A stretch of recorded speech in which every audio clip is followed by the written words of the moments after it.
ऊर्जा निर्माण करण्याचं काम जर कोणी केलं असेल तर त्या छत्रपती शिवाजी महाराजांनी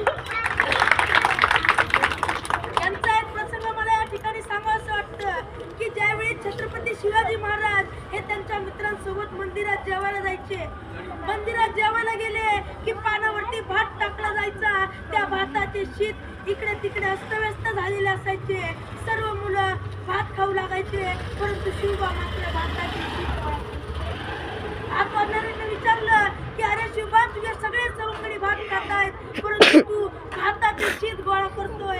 त्यावेळी शिवबानं दिलेलं उत्तर अतिशय मार्मिक होतं. शिवबा म्हणाले की असेच या भाताच्या शीतासारखे माझ्या स्वराज्याचे मावळे विखुरलेले आहेत आणि या स्वराज्याच्या मावळ्यांना एकत्रित करून मला स्वराज्याचं स्वप्न साकार करायचं आहे. वयाच्या 16व्या वर्षी जेव्हा एखादा माणूस स्वराज्याची पूर्ती करतो आणि आज 16व्या वर्षी आम्ही काय करतो तर तोंडामध्ये गुटखा टाकतो, गाडीवरती फिरतो आणि मुलींची छेड काढतो, तेव्हा वाटतं की यासाठी राजांनी स्वराज्याचा अट्टास केला होता का? राजा, आज खऱ्या अर्थानं तुम्ही जन्माला यायला हवं. अंधार पार झाला, एक दिवा पाहिजे, या महाराष्ट्राला जिजाऊचा शिवा पाहिजे.